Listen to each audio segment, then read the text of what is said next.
really well-meaning dream killers, like just the basics of what do you do for money? And, Hmm. well, most businesses fail. So you could always get Oh, another yeah. job. They love those Just, sentences. yeah, Sorry, go just ahead. to, no worries.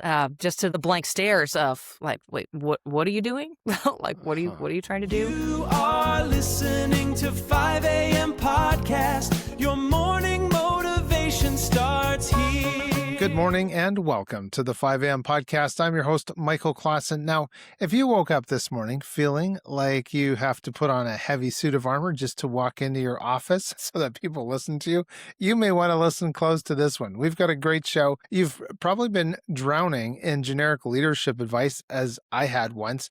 You've been told to fake it till you make it, just be more aggressive. You just have to push through, push people out of your way, and that leads to exhaustion. But if you're naturally quiet and you're highly detail oriented, unlike me, or if you process information deeply, that advice is not helping you. It's burning you out. So, uh, we have a great guest for you today. My guest is Sira Laurel. She spent 15 years in senior HR and corporate operations, playing the exact same game. She's the founder of North of Normal, armed with dual master's degrees and advanced brain science research. She helps high-performing, sensitive, and neurodivergent professionals turn what they've been told are weaknesses into absolute superpowers. Please join me in welcoming Sira Laurel to the 5am podcast. Sira, welcome to the show.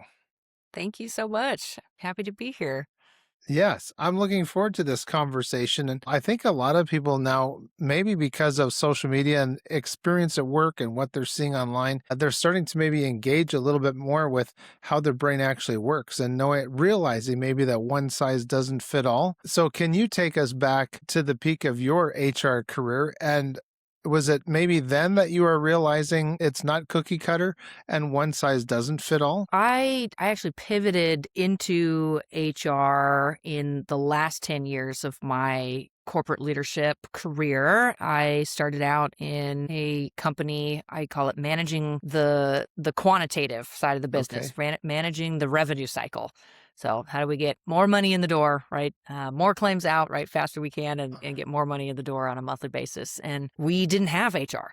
It was my first full-time, career role outside of college. And so it was my first foray into what is the world of work. And so I didn't know what to ask for. I didn't know what I, deserved. I didn't know what my rights were. In those early days, it was just figuring it out, like most of us exiting Yeah. college, where you're completely unprepared to, take that theory and apply it to practice in a real world scenario where all sorts of weird stuff can happen. And I was operating in I describe it for those who know the show, a Mad Men kind of Mm. environment. And so many challenges as a young woman, being the only one on a leadership team, the only one, at the table, and just navigating all sorts of complexities and complications of that experience in that first 5 years. And I was gravitating towards what I call the qualitative side of the business, which is the people, and recognizing that we didn't have a safe space to really speak up, and I didn't feel like I could in most of the spaces that I was in. I had a few folks who I could confide in. I did have an executive sponsor, terminology I didn't have at the time, but looking back on it, I know that's what it was. And so I found some areas where I could and practice and make mistakes and learn, but so much truly pain trying to mask who I was and adopt this stoic, non-emotional, masculine, aggressive, minimum, just like dialed up, assertive, right? Mhm. Leadership style in order to be seen and heard and to like get what I needed and to ascend in role and responsibility. That is what I was being taught, not overtly, but covertly Mm. by the way everyone else was behaving and what I saw being rewarded and recognized formally and informally. And I've always known that I was a highly sensitive person since I was very, very young. I had an occupational therapist in a Montessori school that I was in articulate to my parents at the time that she thought that something like that might be going on. But I was in a very small town where I was really able to like manage my sensory needs really well without really much attention to them as I grew up and got older and learned to Mhm. navigate that with language and, like meeting my own needs in real time. So I had essentially ignored this part of me when I was in higher education and then into my first career role. And it didn't dawn on me that really the impact that the environment, right, was having on me was as a result, right, of one, just what was going on around me and that things were not right, but also just the intensity of my sensory experience that I wasn't naming clearly at that time.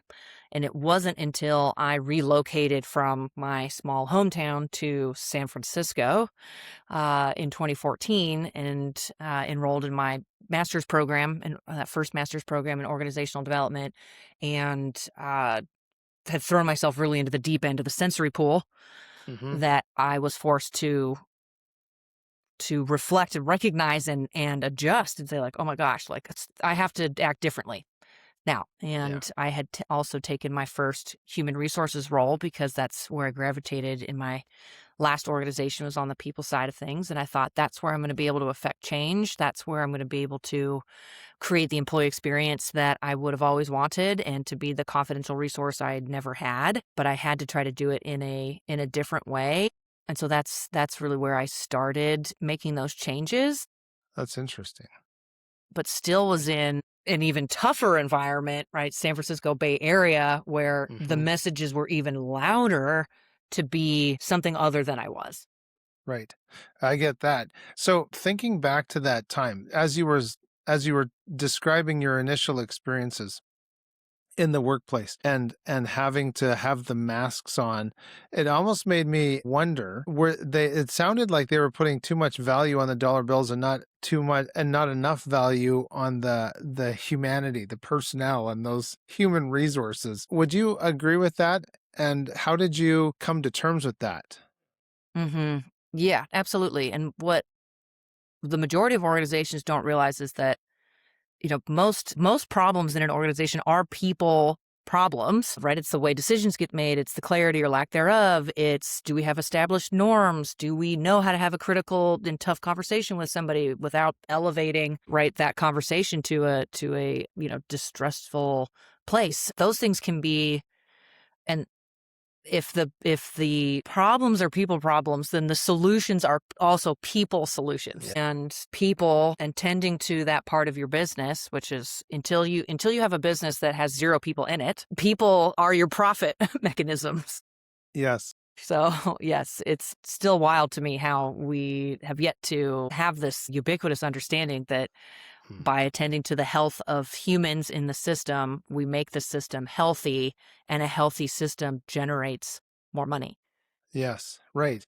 I love history. I love reading the old books, some new books too, of course. And when we think of the early 1900s and even to those mid 1900s, we can see how the different decades changed and there was those wars and different things going on, and it almost seems like if we take the experience that the world had in the late 30s and those early and mid 40s of World War II, of just keep throwing soldiers at the front lines, just keep whoever can pop those rivets into the plane, whoever can grow food to keep that war machine going. It's almost like how some people will describe that the human has no value except to run out there and either kill someone or be killed and use up that ammunition. And it's almost like that idea was brought into the corporate world for probably the next 40 years or so, until realizing that there was a different mindset now that had developed. Do you think that's an accurate assessment of that train of thought in business and why it's changing now? Yes, we have a kind of, and I'm in the United States, I'll speak from my, clearly Mhm. Americentric point of view, but we have a kind of mutant capitalism from my perspective going on, that we also are still operating with this like mechanistic Yeah. metaphor of the organization as a machine. Like I said, the war machine. You just Mm-hmm. feed it Yep. and it keeps going, and you replace a part with another part. Organizations aren't machines. They never were machines. There's some validity to that metaphor when we had assembly lines, right? And that is all that it was, right? We Mm-hmm. were building real things, tangible things. And so to a degree in organizational systems that is what they do, efficiency, right? It makes sense that that's Mm-hmm. a goal.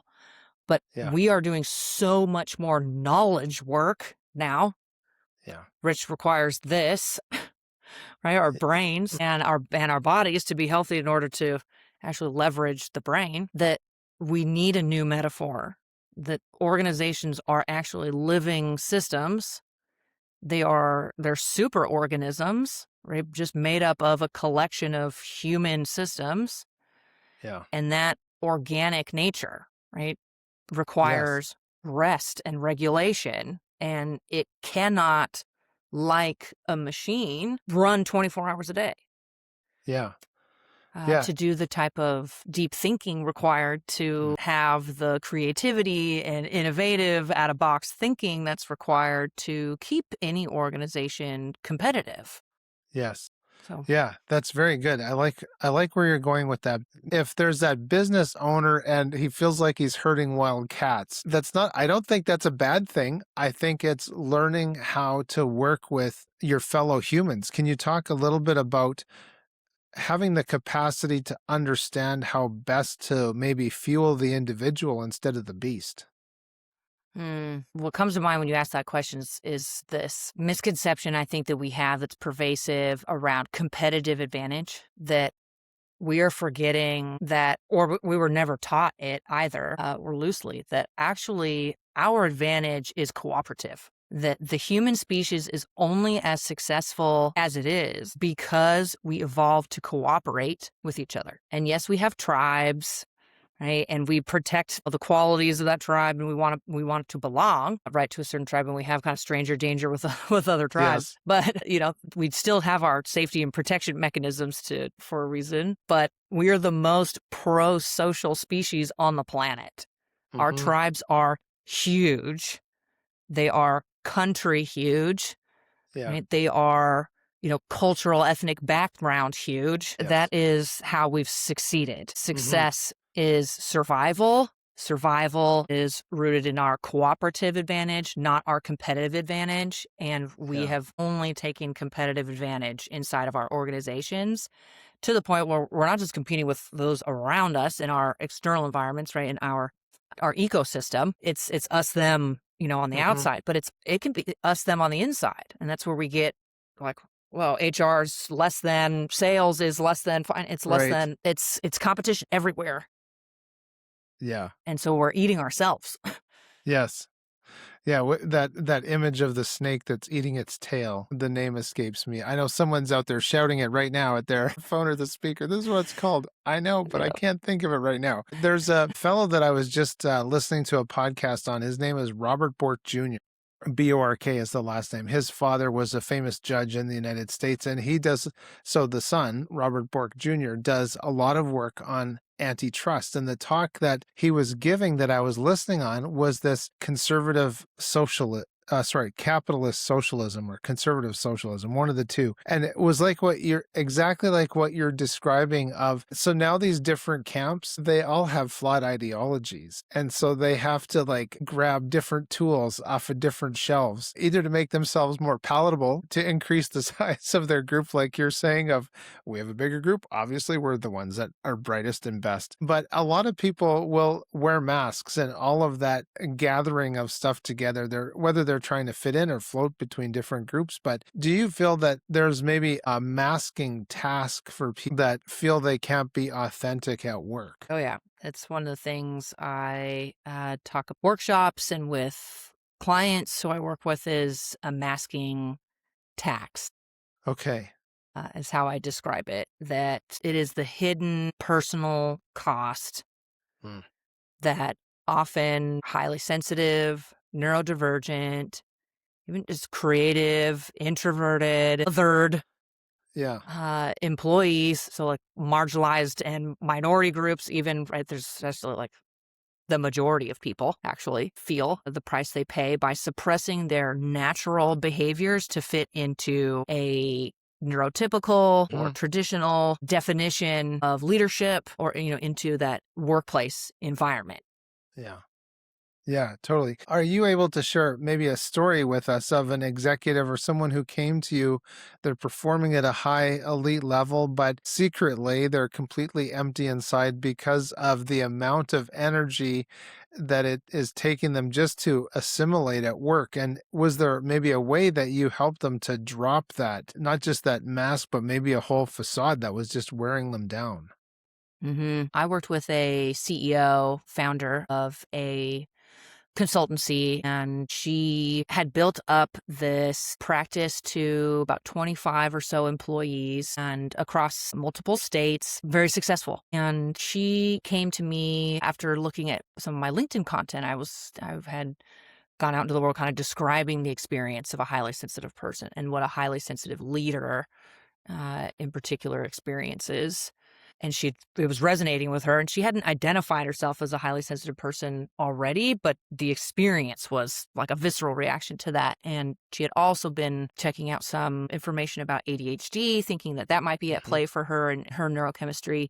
And so in any case, we got on a call, and she was questioning whether or not she should be the leader of her organization despite a track record of success, because of how painful it was to lead Hmm. as if she had someone else's nervous system. And the work that we did, I offer a lot of services, but one of them is this 90-minute intensive where I take someone through their sensory processing profile, real short assessment.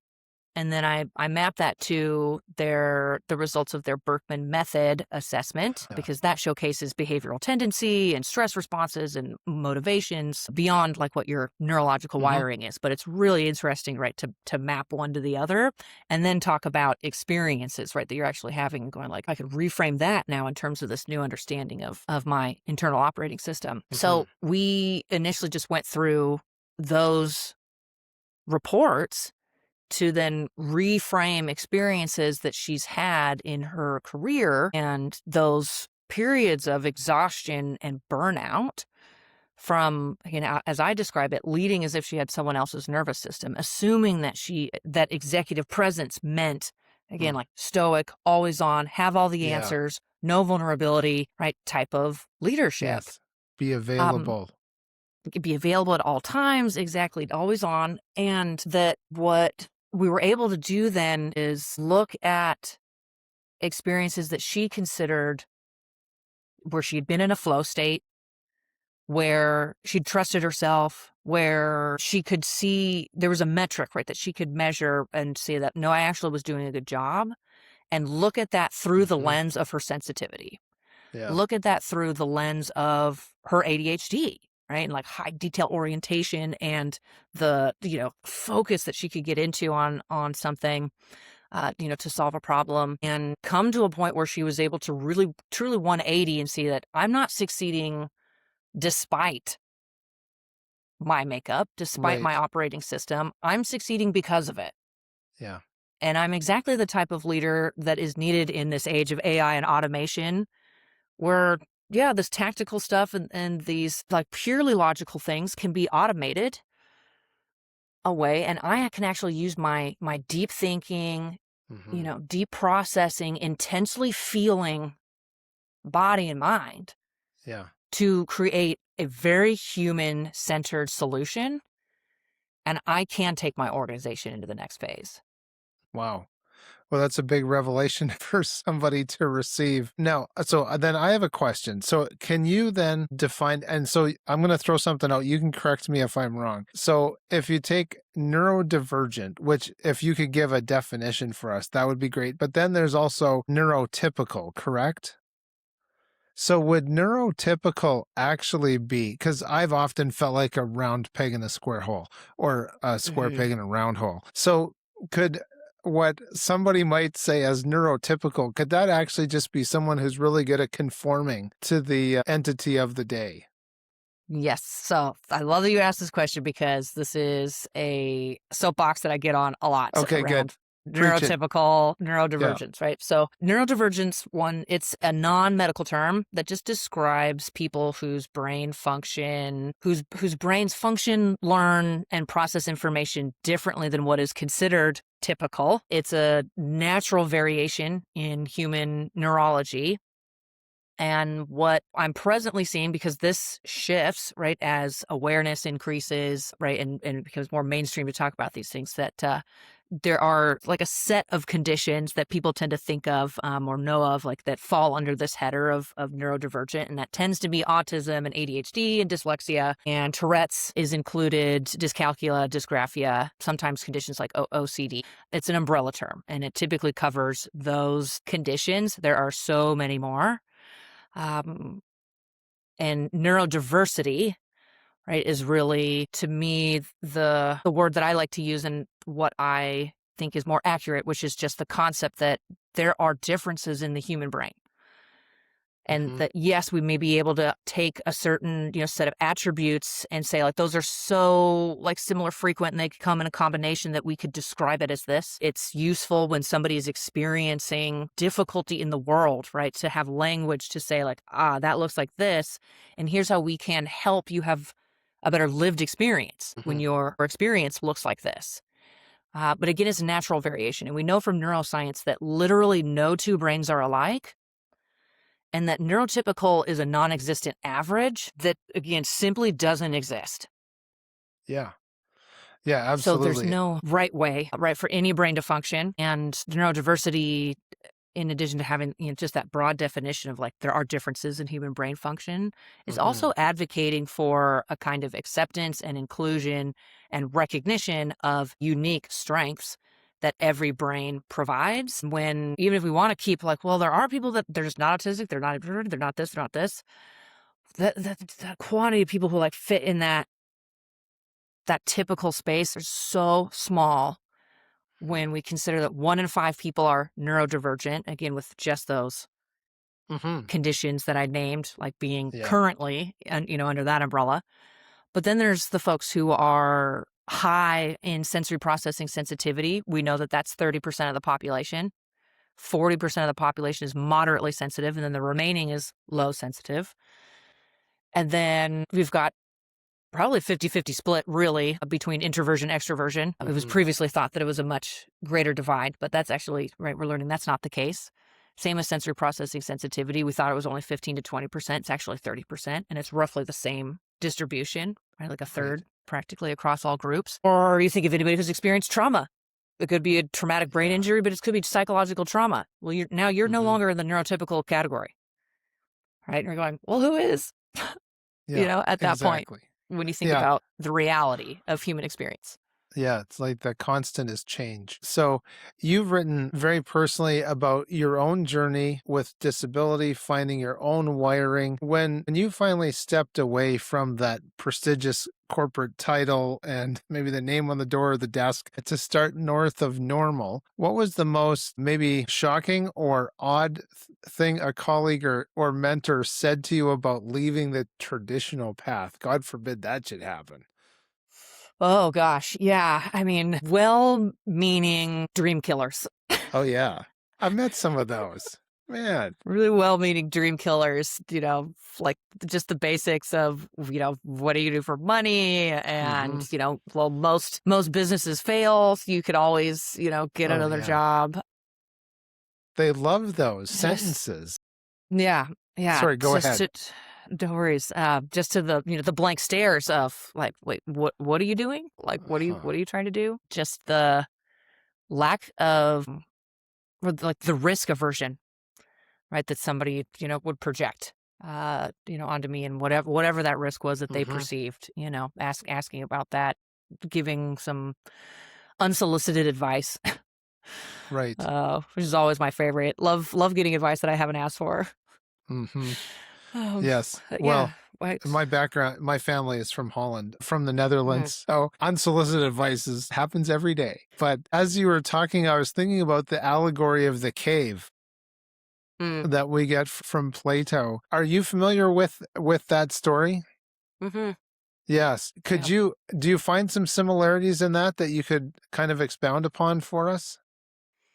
Yeah. And my anecdote, I actually wanted to be a philosophy major for Uh, my undergrad, well, and I welcome. consumed tons of philosophy. Okay. Pragmatic parents were like, "You'll never get a job with that." Yes. Yes, totally. So I had to switch. Yeah. So, Plato's allegory, philosophical metaphor for Mhm. the Republic, Yeah. right? Describing prisoners chained in a cave, viewing only shadows as reality, representing a journey from ignorance to enlightenment, and arguing that true knowledge only comes from grasping abstract truths rather than relying on sensory perceptions from the Mhm. world. Yes. So, yes. I had thought of it because what you were describing of, hey, I have this brilliant idea and plan, and I'm going to go do this, and then it was almost like you had seen outside the cave, and then you come back in to say, "Wow, what an amazing world out there," and everybody's like, "Whoa, hold on a second, sister, you're a little, you know." Yeah. You should just slow your roll and chain yourself back in because tomorrow we're making widget B again for the Yep. 27th time, and you Yes. will enjoy this. Okay. Yes, exactly, exactly. It's hard for I describe there's a kind of leader that does well inside of existing systems. Mhm. That's a high performer. And there's a kind of leader, professional, individual contributor, doesn't matter, but there's a kind of, because we're all leaders, leaders of Yeah, self, first and foremost, right? right. That there's a kind of leader who does not optimize within a system. They are paradigm shifting leaders. And I had to accept that that is the kind of leader that I am. And I tried to Okay. optimize within a system, right, to the detriment of my own health, right? This Yep. internal system, this operating system. And finally had to recognize that I was never meant to be serving leaders or serving a cause within a system, Yeah. right? I'm supposed to work with systems, and that does require me to be outside of it. And that out of box, yeah, kind of originator like thinking Mhm. is scary. Being on that journey can be scary, and then to others who could never imagine doing that is very scary. Right. Yes. And so then this is something that I had to learn or unlearn, and people would say, "Michael, you're too sensitive or you're too empathetic." And not that I was too emotional, but I definitely could take things personal. But then I also at times felt like I was being too concerned about what other people think. So can you tell us of an account, perhaps a client or a leader that you have interacted with or that you coached who maybe was written off by the company as being that too soft, you're too sensitive, you're too much of an empath, but then they ended up being able to use that sensory tool or that processing the sensitivity to completely maybe save a project or help a client in a way that nobody else could? Hmm.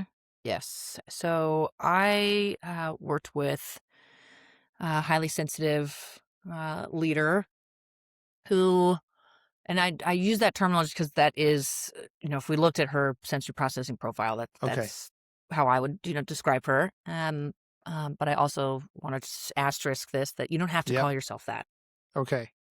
So use that terminology or not, right? If that doesn't work for you, you don't have to label yourself that. But she was a deeply feeling, deeply thinking, I will say intensely feeling, deeply thinking person, and had a natural emotional intelligence, deep processing and intuition, and could detect the subtle patterns in team dynamics, project risks, could anticipate risks, the second and third order effects of the decisions we were making today, and turned her attention to detail into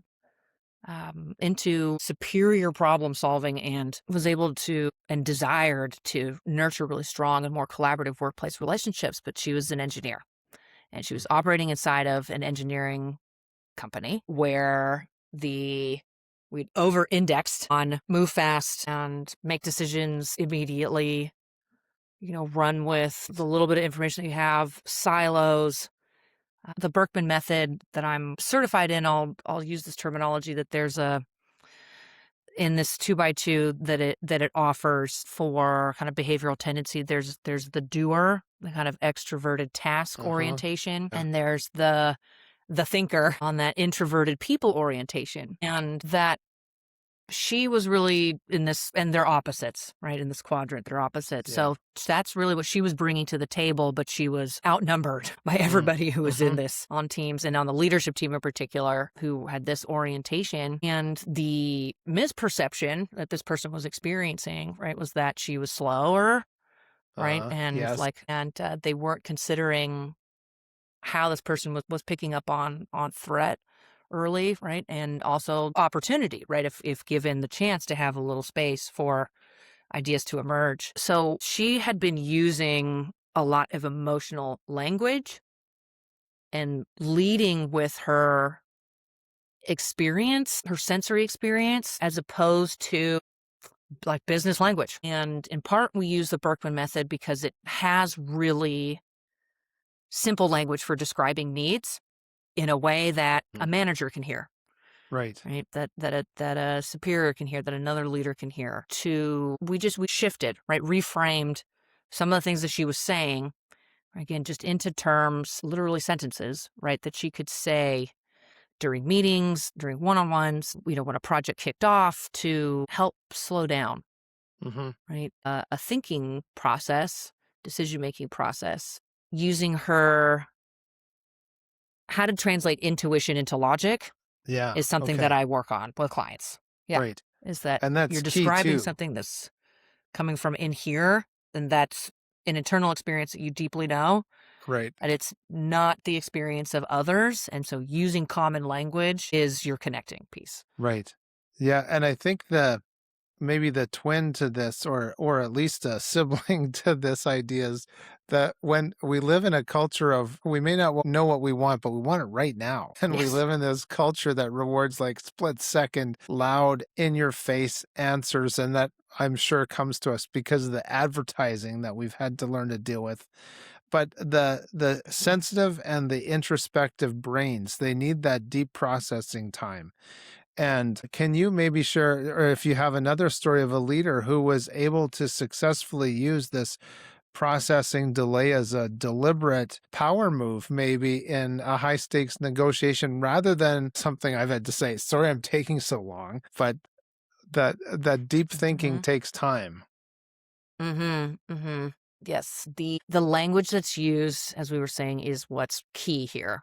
And that Yeah. is a lot of what I work on with clients is how they're describing what they feel, what they're seeing in a way that other people can understand. And there are things like systems thinking, right, that exist that has nothing to do with your neurological wiring, Hmm.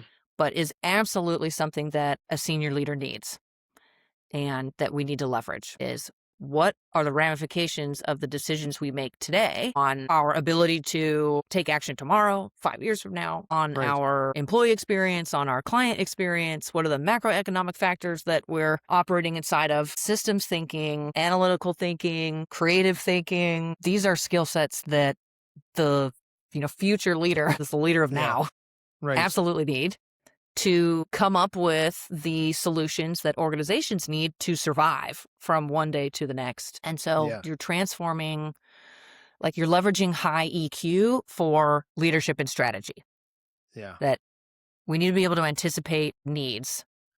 So what features do we have built into the system to notice an unexpressed need in a client or a team member so that Mm. we can resolve issues before they escalate and prevent costly mistakes and reversals later, Yeah. right? All those chargebacks and things like Yes. that. So Yes. as a Berkman method consultant, I guess we could say maybe you kind of look under the hood of the human systems and see what's ticking or not. Could you maybe share with us perhaps a situation that seemed like really chaotic and people were aggravated and could not play well with each other? And they were on a team that you were called in to fix. And then maybe if you ran their profiles, was there like some hidden wiring mismatches that was causing the war, or what? Did you have something like that you could share with us? So many. It is often a case of like they're having a lot of conversations, right? Like they want to collaborate. They want Uh-huh. to make it work and they're talking past each other. They're having like two different conversations is what I typically experience in a like individual or team intervention. And that Berkman method assessment has been incredibly useful for sometimes literally going line by line just to find Hmm. an approach that is opposite, right, to one another. It's like there are three areas that tend to be the most stressful for any group, right? From, a two-person, right, to however large the group is. And the conflict that can arise Hmm. in that dynamic. That schedules and details is where a lot of pain shows up. That decision-making, how decisions are made. And interpersonal relationships, which is how do you build trust? How do you actually build connection and psychological safety? So they're components, right, to that interpersonal relationship piece. But those are the three areas that really cause the most pain, where usually the problem resides, is Right. that our approach to these things are different. We're coming to it from a different angle. Yeah, I'll go to the other, typical kind of opposing force there, which is that on the extroverted and people side of things, of this this 2x2 grid Yes. rather, we've got the communicators. Those who are like launching the thing, they're the cheerleaders, they're out there like getting people together and they're like building a coalition around this thing that we got to do, like love starting a project and gathering buy-in for it. And they'll debate the thing and they're like, this is so great, let's go do this.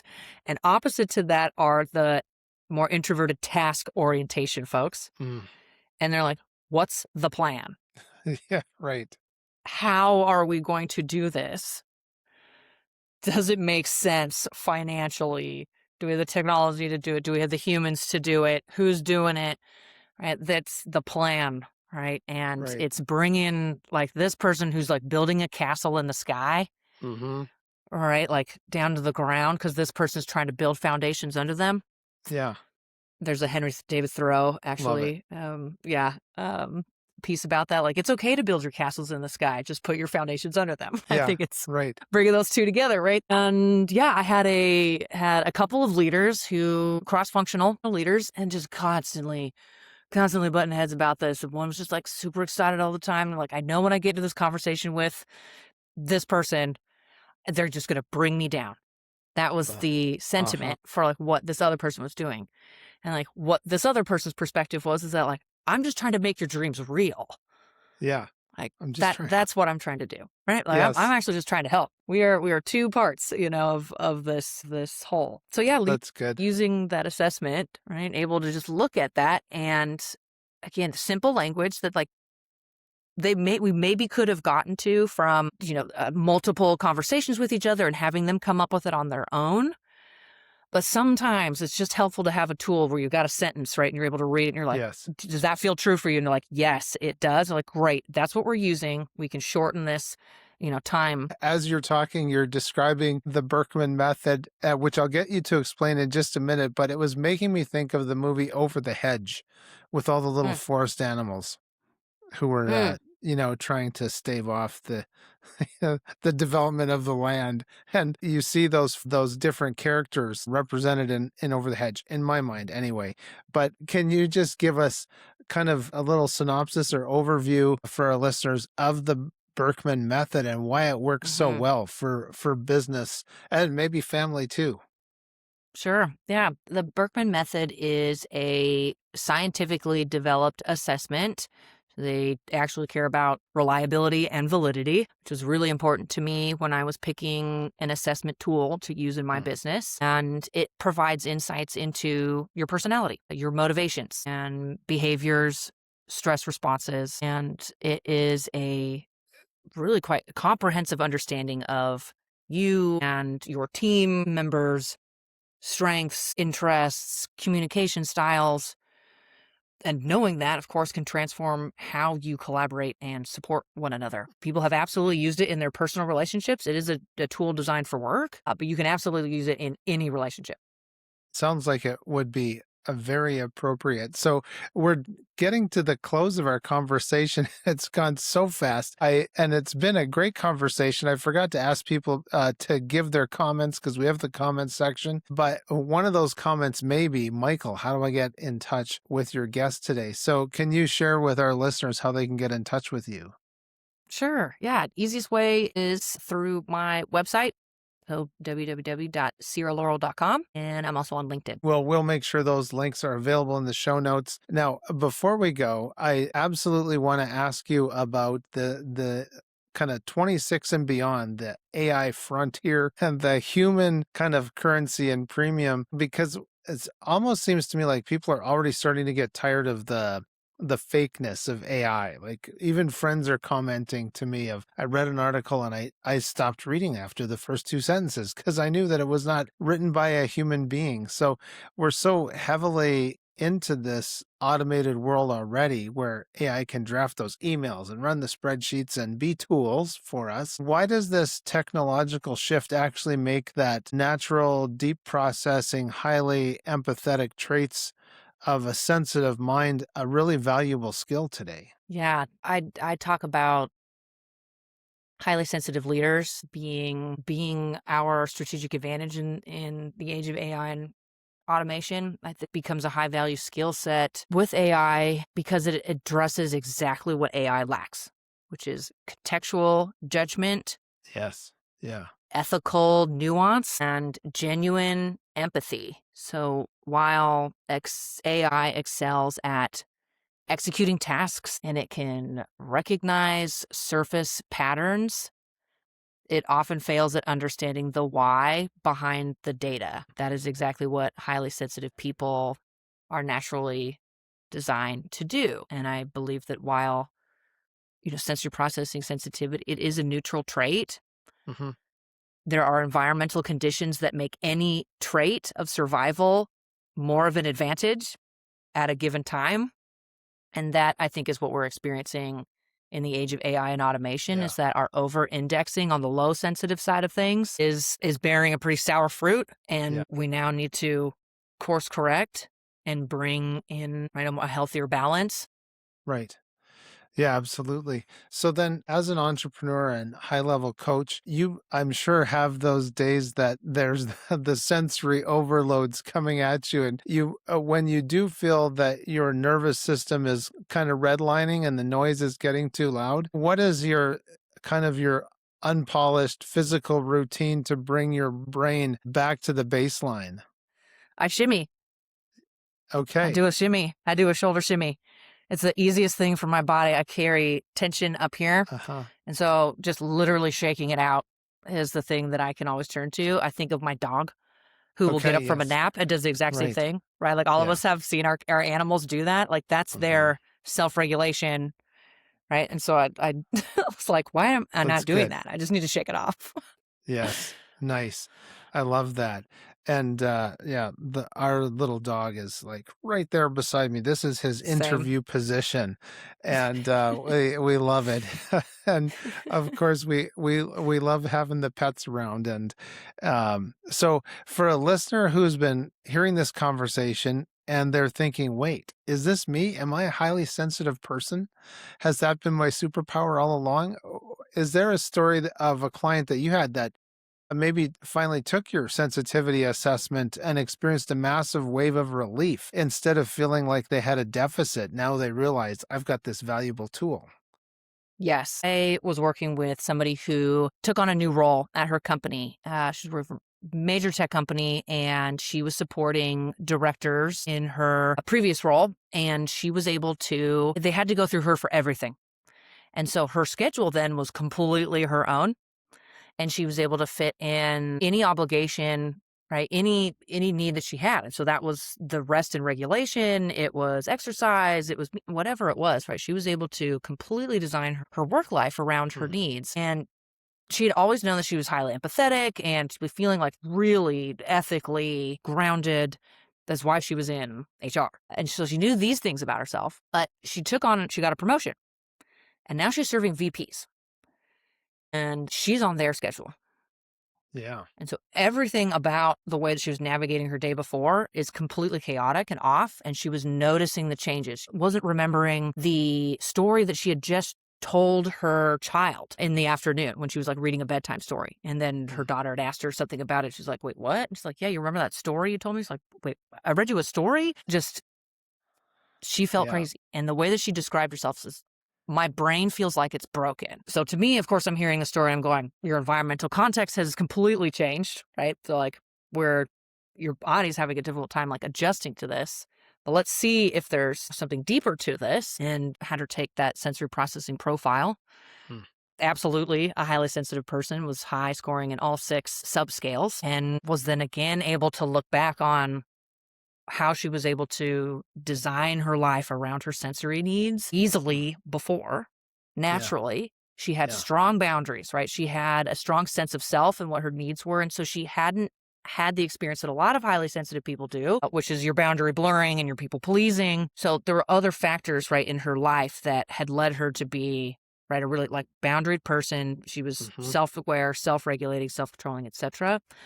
But in this position, right, was like now feeling the tension of like, I could lose my job if I don't behave Yeah. in the way that I'm being told I need to behave. And that was a revelation. She was going to get a $5,000 brain scan to figure out what was wrong. And just in a 30-minute conversation was a revelation for her like, okay, this does make sense. And okay, yes, I can see that it is my environment, that has changed dramatically. Hmm. And my nervous system is responding normally Yeah. to that drastic change.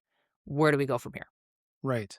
Absolutely. And I know what my production team I was managing, I loved it when they could work from home. My rule was you shouldn't have to pay for childcare. I mean, if you can actually stay at home and function, just tell us on our little communication device. If you're away from the computer for whatever your window is, let us know. And boy, they were highly productive. People could get their laundry done during the week. It made their weekends better, and they were far more productive. Unfortunately, the powers that be brought everyone back into the corral, and away went the good vibes, and away went all of those things. And you know what happened is suddenly people started having sick days. Sorry, can't Yep. come in. The stress got too much. I totally get it. It's an old mindset versus like old, maybe new wineskins. And how that whole thing of trying to fit the old into what is new, or the new into what is old. So just as we're wrapping up here, if you were next to this manager or whatever their level of responsibility is, they're sucking back their morning coffee saying, please work. And they're preparing to walk into that high stress environment. And they're saying, man, I wish Michael was my boss. He'd let me stay home and do my laundry on a Monday morning. And yes, I would. What is that one truth about their brain you would want them to carry with them today? It's not broken.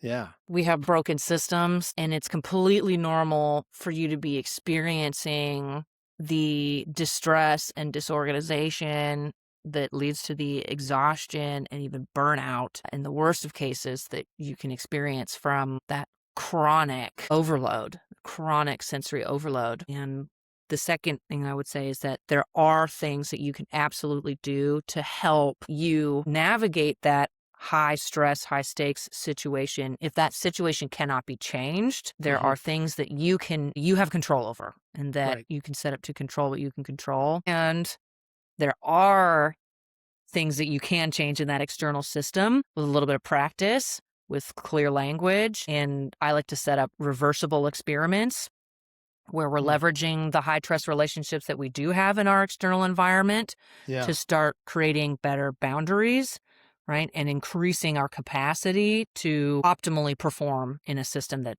wasn't Hmm. designed with anyone's brain in mind, let No. alone a highly sensitive and Emotion. neurodivergent brain. Totally. Yes, absolutely. Well, Sira, what a delightful and necessary conversation. Thank you so much for reminding us that our natural wiring isn't something we have to fix, but it's the very thing that we need to leverage. So thank you for being here today. Thank you, Michael. I enjoyed this one. Ladies and Definitely. gentlemen, you might be tired of playing a character at work just to survive. So, Sira is offering a completely pressure free space to help you understand your brain. You can put on your most comfortable clothes, grab your favorite coffee, tea, or maybe non alcoholic beverage, depending on the time of the day. And we're going to put a calendar app website in our description that you can click on. You can book a free consultation that might be better. There's no pitch, no pressure, no obligation. At the absolute minimum, you're going to walk away with some some good advice and maybe a new understanding of your own mind. And so before you jump on that call, take Sira's sensitivity assessment. You can map out your unique wiring. You can find all of her incredible work at North of Normal. Please share this with a friend. Thank you so much for joining us today on the 5 a.m. podcast. And as I always like to say, when we seize our day, we seize our future. So please go out and enjoy those sunrises and sunsets and all those beautiful adventures in between. I'm Michael Clausen, and I will see you on the next 5 a.m. podcast. Thanks for watching the show. Just a reminder that you can get all of our resources, other episodes, and read our blog posts at 5ampodcast.com.